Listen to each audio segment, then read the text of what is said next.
And now, your daily dose of debate, breaking news, and uncensored views. This is the Michael Medved Show. And another great day in this greatest nation on God's green earth. A great day despite the fact that there is a little bit of a problem with a foreign policy position being taken by the Trump administration. The Bulwark puts the problem, I think, in very precise and very brief and very effective terms. They are doing a symposium on how to lose friends and alienate people. And the subtitle is First Insult Them for Years, Then Demand Their Help. What does this have to do with the current situation and the current state of the war in Iran? The Guardian asks a question in a headline. This is a British newspaper, of course. Why ask NATO for help if the U.S. is winning in Iran? Now, that's a very solid question. The headline for the Dispatch is Help in Hormuz. NATO nations say no. After claiming on Sunday that he would soon announce a coalition of countries prepared to escort merchant vessels through the Strait of Hormuz, blocked to merchant shipping by Iranian threats, the President of the United States, Donald J. Trump, said at the White House yesterday that he was receiving mixed responses from other countries to the U.S. and our request for aid. Some are very enthusiastic about it. Okay, which ones? Because that's kind of not been widely reported. But the White House says some are very enthusiastic about it and some aren't.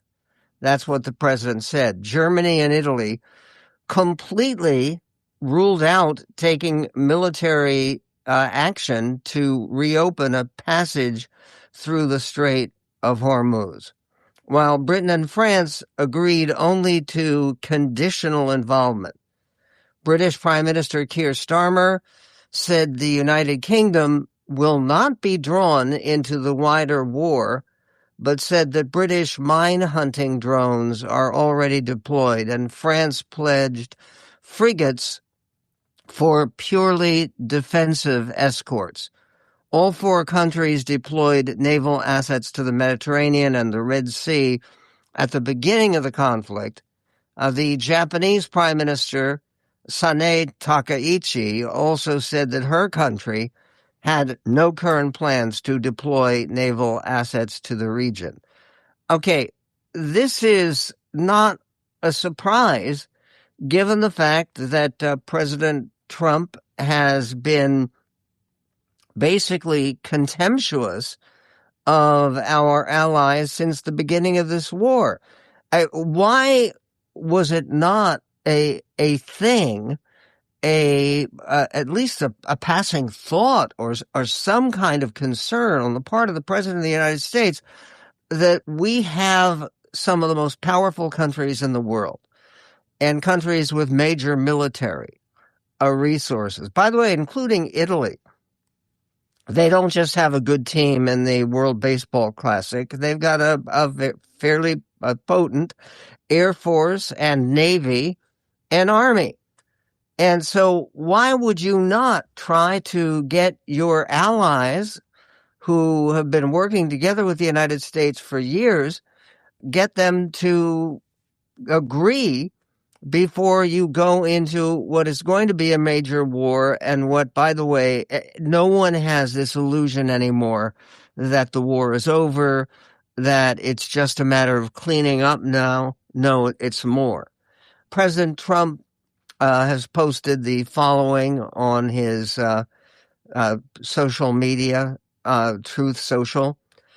He writes, the United States has been informed by most of our NATO allies, and he puts allies in quotes, that they don't want to get involved with our military operation against the terrorist regime of Iran in the Middle East. This, despite the fact that almost every country strongly agreed with what we are doing and that Iran cannot in any way, shape, or form be allowed to have a nuclear weapon.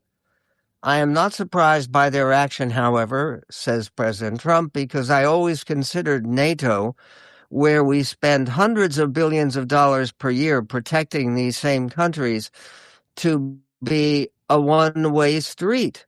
We will protect them, and they will do nothing for us, in particular in a time of need. Okay, this is so ridiculous.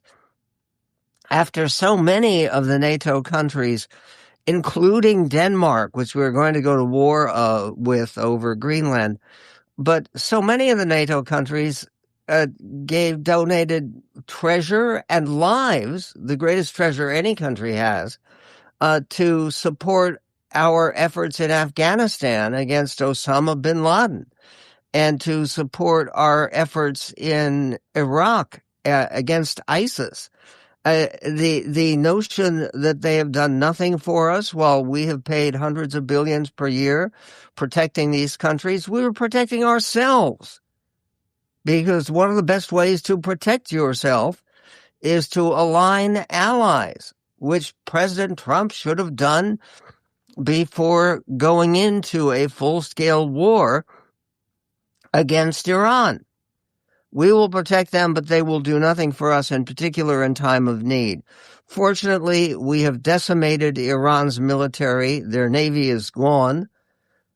Yeah, so what's going on in the Straits of Hormuz? But the president says their navy is gone, their air force is gone, their anti-aircraft and radar is gone, and perhaps most importantly, their leaders at virtually every level are gone. Never to threaten us, our Middle Eastern allies, or the world again, exclamation point. Because of the fact that we have had such military success, that's capitals, we no longer need, in quotes, or desire the NATO countries' assistance. We never did. In other words, NATO, which has been helping to keep the peace and defend all of Europe since 1945, we never needed them. Their assistance was unimportant.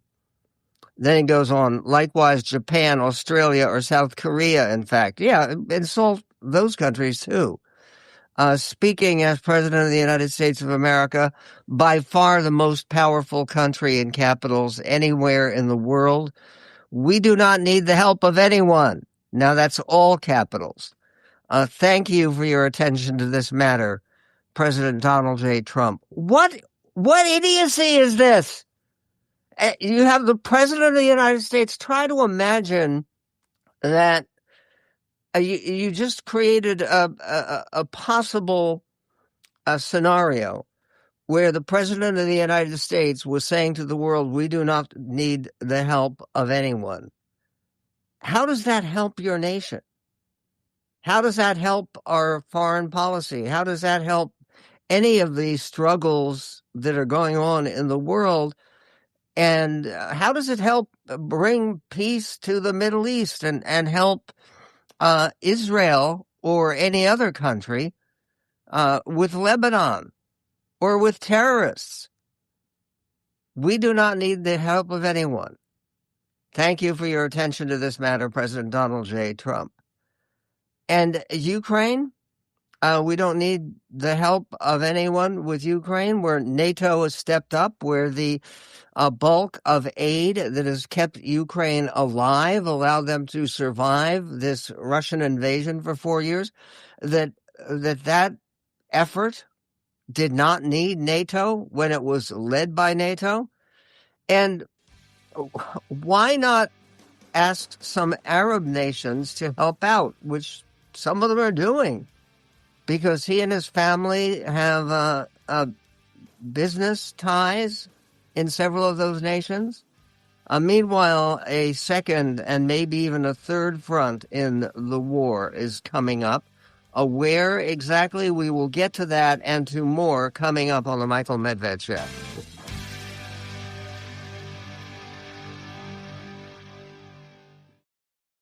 Faraday presenta Ojos con Alergia y Picazón contra el jardinero. Y el ganador es Faraday Extra Fuerte. Para aliviar la picazón de los ojos por alergia, actúa más rápido y supera a Claritin y Flonase aún a las 24 horas. Faraday, adelante. And on the Michael Medved show, some tough news for the Trump administration. One of the top U.S. counterterrorism officials, Joe Kent, who was a Republican nominee for Congress here in the state of Washington at one point, he has resigned his position with the Trump administration because he opposes the current war against Iran. This President Donald Trump responded to the resignation by Joe Kent by tearing into him, who he resigned in protest over the war today, saying President Trump said that Joe Kent, who he himself had appointed to the post, was weak, and it's a good thing he's out. The president, because today is St. Patrick's Day, happy St. Patty's Day to everybody out there who is celebrating. And yes, I have green, well, partially green clothing. Anyway, St. Patrick's Day, the president was meeting alongside the Irish Prime Minister and to mark the day. And he was asked, the President of the United States, about the sudden departure of Joe Kent, who quit earlier in the day with a scathing statement that read in part, "I cannot in good conscience support the ongoing war in Iran. I always thought he was weak on security, very weak on security," President Trump said. Okay, if you thought he was weak on security, why'd you appoint him? It's a good thing that he's out. This is another problem for President Trump. He said the same thing about John Bolton, who he had appointed his top national security advisor in his first administration. He said, I always knew there's something wrong with him. He was a warmonger.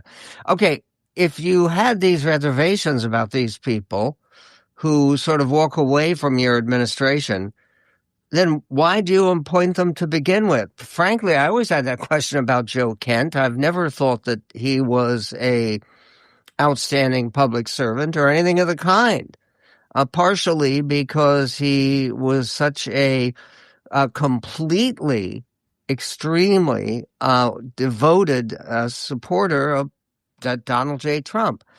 And part of what's peculiar about his resignation letter is he mentions special thanks to Tulsi Gabbard, who is the director of national intelligence and with whom he has had a close working relationship more than with the President of the United States.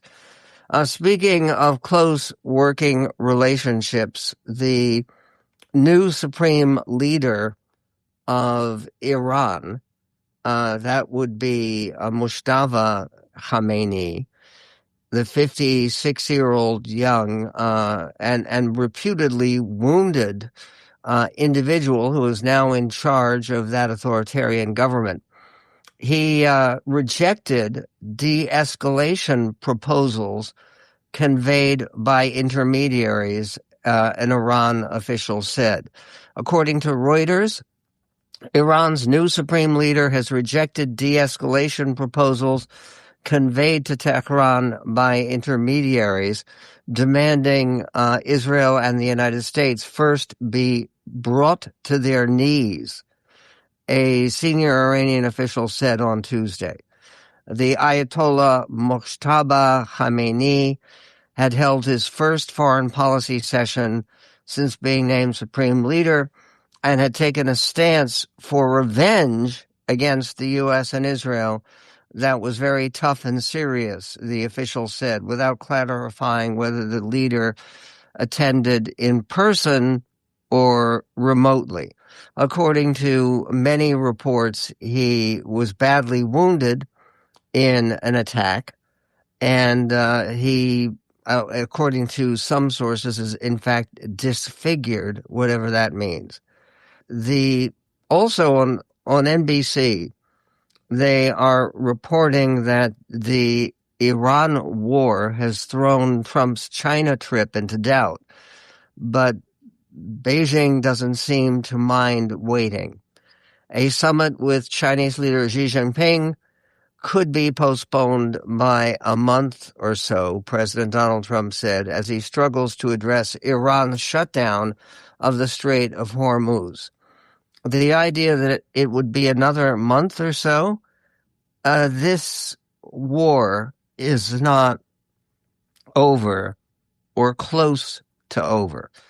And in fact, the president is actually having to stretch the imagination a little bit to claim that he has support from one of his predecessors as president of the United States. There's a question that is posed on the Hill. Which president is it? What does that mean? Under the headline, multiple denials, who told him that they back his moves on Iran completely, but he wouldn't say who that former president is. And multiple camps are denying it. Trump said, I wish I did what you did, Trump told reporters in the White House. I don't want to get into who. I don't want to get him into trouble. He spoke about this former president. Trump said it was not President George W. Bush, the only living former Republican president, implying it was a Democrat. Okay, so that leaves President Clinton, President Obama, and President Biden. Now, which one do you think fits the description who would actually come to Trump and say, we support your war? People close to Clinton, Obama, and Biden told the New York Times and CNN they haven't spoken, never, to Trump about Iran. Trump said the former president happens to like me, and I like that person, who is a smart person. Who does that sound like? Okay, is he talking about himself as a former president? That he was standing in front of the mirror and having some kind of conversation with himself? We have some audio with Peter Doocy working to try to find out who that mysterious former president was. Could he mean a president of another country? But most other countries don't have presidents. They have prime ministers. So would it be he be referring to the Prime Minister of Canada? I don't think so. I think given some of the strains in U.S.-Canadian relations, that would be unlikely. This is a guessing game. Maybe we will have a chance to play it with Matt Bai. He has written an authoritative piece about the history, and it's the unhappy history of regime change efforts by the United States. Where has it worked? Well, that we changed regimes. We'll get to that and more on the Medved Show. And on the Michael Medved Show, it is a pleasure and honor to welcome Matt Bai, welcome back, Matt Bai. He's been on our show several times before. He is the national affairs columnist for Rolling Stone, which he joined this year.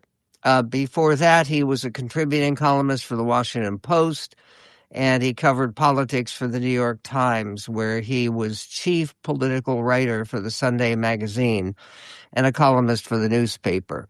His most recent piece, which is deeply relevant, is called Regime Change is Never Painless. But before we start with Matt Bai, just a reminder to subscribe to our burgeoning YouTube channel. Michael Medved Official is the way you find it.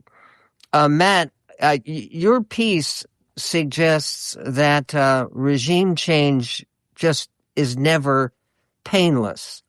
How do we know that? Well, thanks for having me back. First of all, Michael, I always like talking with you, so I appreciate the invitation to talk about the column, which we're trying to get the word out there. It's a new thing, and hopefully something of some value in this crazy, confusing moment. And to answer your question, we know regime change is always complex and unpredictable because of our own history with it. And I talk a little about the column. We go back to where it all began effectively in Iran in 1953, when Dwight Eisenhower's CIA, the Dulles brothers, Allen Dulles, and heading the CIA, and his brother John Foster Dulles at the State Department, engineered a coup that overthrew the leader of Iran and replaced him with the Shah, and that was the beginning of a string of regime changes through what we call euphemistically covert operations throughout a lot of the 20th century, all of which led to consequences, complexities, outcomes that we did not necessarily predict. That's not to say all the outcomes are always bad. It's just that they're always unpredictable, and they have generally led to a lot of long-term pain and suffering, and not always in the interests of the United States. And then, for a long time, we sort of didn't take on that kind of mission as a country without having a pretty long conversation about it, without being willing to make a pretty strong military commitment. And I think in this case, Donald Trump is effectively going backward. He's saying, I don't need public opinion. I don't need soldiers on the ground. This is easy. We can do it. We have the technology, and we're going to do it. And this is effectively the second time he's done it. And it does not sound like it's going to be the last. And it doesn't sound like it's going to be the last this month, honestly. And what about the idea of regime change in Iran? Today there was word that another top Iranian official, Larijani, was a security chief for what was left of the current regime. He apparently was killed in Lebanon and by an Israeli strike. So is this different? Is this more likely to be a successful change of regime because its top leaders are being liquidated? Boy, I don't think so, and I could be wrong. We all, no, I shouldn't say we all. Most of us across the political spectrum could probably agree that the Iranian regime was not ideal, and in fact cruel and repressive and destabilizing to the region. So I don't think there are a lot of people crying for this Iranian regime or even for the leaders that have been taken out in this way. But no, I would certainly not assume that taking out a bunch of leaders, some of whom, by the way, may not have been the hardest line in terms of dealing with the United States or in dealing with the West generally, is going to necessarily lead you to where you want to go. You don't predict. History shows us you don't predict who takes charge. You don't predict. I think the odds, and we have this conversation again in 3 or 6 months, the odds that Iran has a harder line government and a more repressive government, or at least equally so, those odds are not at all small. In fact, I think that's very likely. In addition to whatever other consequences we can foresee, there is a difference in the world, as there is a difference in our daily lives between can and should. This is a basic human maturity characteristic, right? As you grow older, you understand because you can do something doesn't mean you should do something. And I think this is very much the issue that Trump has in his presidency. He has a lot of power and tools at his disposal, and he seems to have difficulty differentiating, in my view, between what a country can do and what a country should do. And I think that differentiation has been the source of a lot of the respect and goodwill the United States has had in the world, and the good consequences it's wrought in the world, understanding that use of power is a different thing from having it. The president, when he first announced that we were going to war against Iran, seemed to be predicting and even trying to summon a movement among the Iraqi people who don't like, we are told, this particular regime. Why do you think it's been so disappointing that there's been no pressure from the Iranian public to actually finish the job of bringing down an evil regime? I don't think there's any mystery to that, Michael. I think anybody who's studied foreign affairs, been overseas, been in repressive countries for any period of time. I was in Iraq under Saddam Hussein for a good chunk of time. I think anybody who's aware of how foreign policy works would have understood how wishful that was. I don't even know what the theory was there. You're talking about a repressed populace that does not have arms, that does not have organization, whose communications will be sorely disrupted. I don't know under what theory, much less so than in Iraq, in fact. I don't know in what theory of the case we thought there was even the potential for a popular uprising, which is not to say that the regime is unpopular. I'm certain it's very unpopular.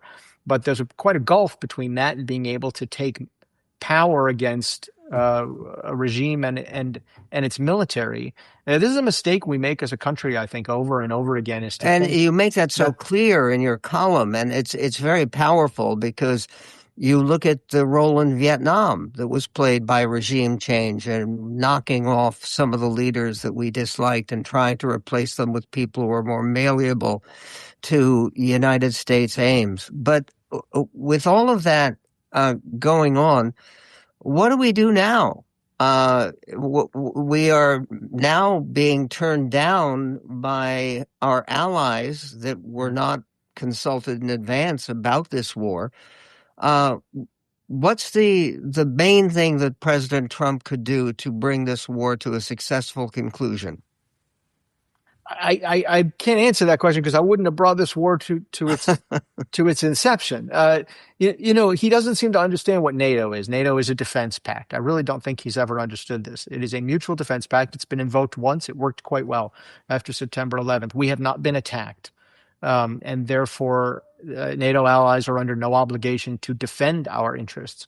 I expect that they will ultimately strike their own deals with the Iranian government so that they can move oil through the strait.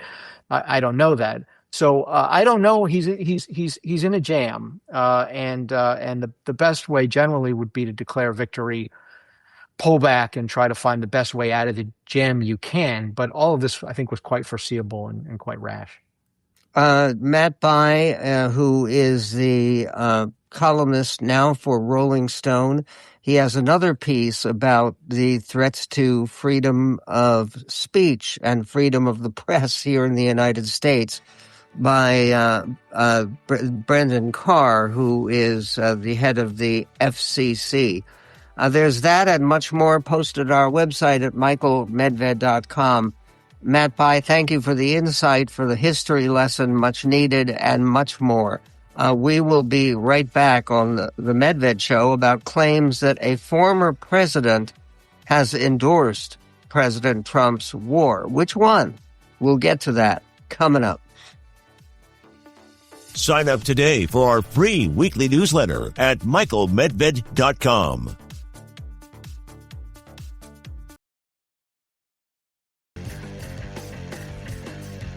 And on the Michael Medved Show, a number of commentators have made the point that President Trump has been delving into weird revelations. And one of those revelations has to do with his ongoing conversation with one of his predecessors, a former president of the United States. And he talked about that very directly without giving an indication of who that president was. And what did President Trump find out from this other president? He found out that he was doing a great job handling the war in Iran. Here is what President Trump said yesterday. This is clip 15. And yet every president knew. I've spoken to a certain president, who I like, actually, a past president, former president. He said, I wish I did it. I wish I did. But they didn't do it. I'm doing it. Yeah. I can't tell you that. I don't want to embarrass him. It would be very bad for his career, even though he's got no career left. Okay, it would be very bad for his career?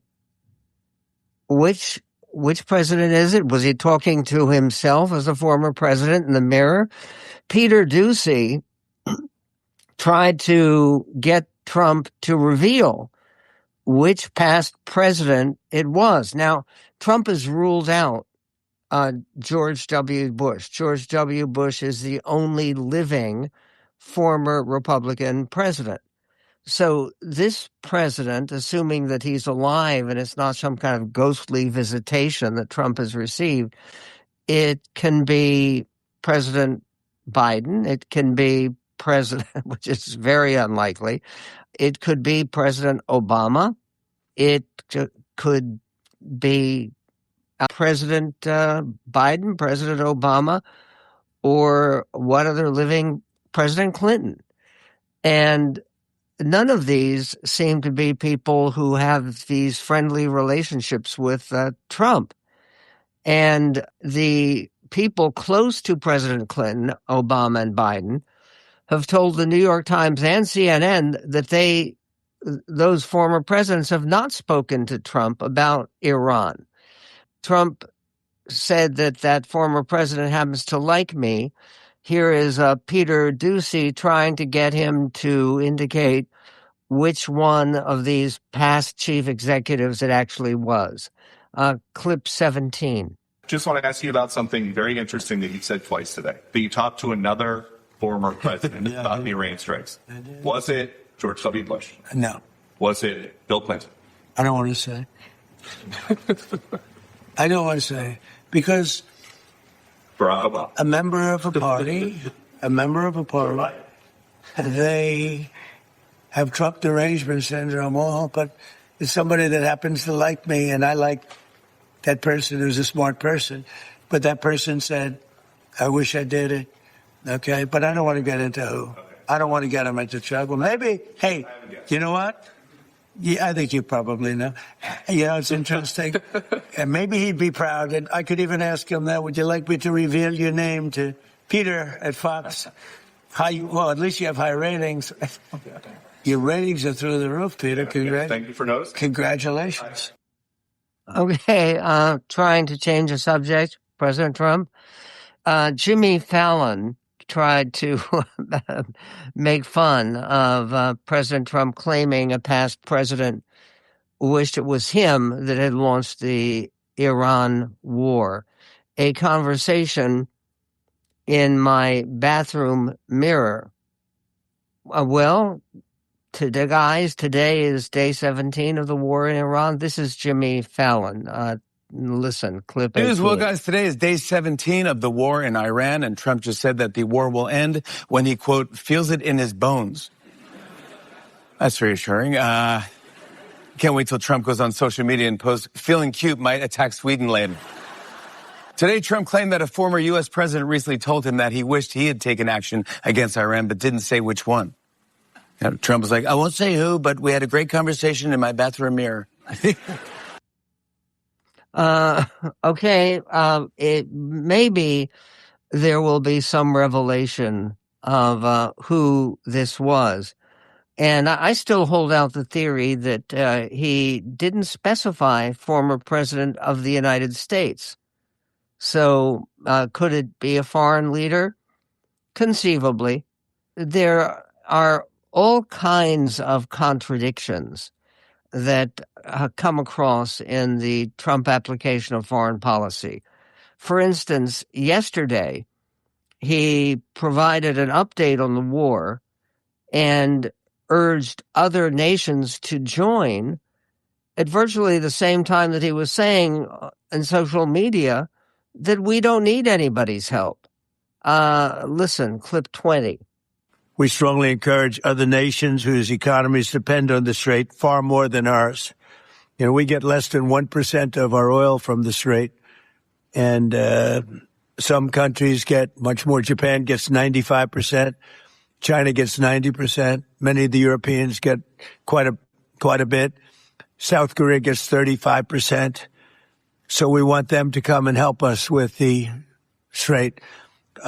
We have it in very good shape. The countries, I said, we've already taken care of Iran, but now, because of the fact that literally a single terrorist can put something in the water or shoot something or shoot a missile, a small missile, and it's fairly close range because it is a tight area. and which is one of the reasons they've always used that as a weapon. Iran has always used that as an economic weapon, and it's not going to be able to be used very long. Okay, so why didn't he, knowing that they have this weapon to use, why didn't he ask for help before the war, or ask for cooperation or support or something?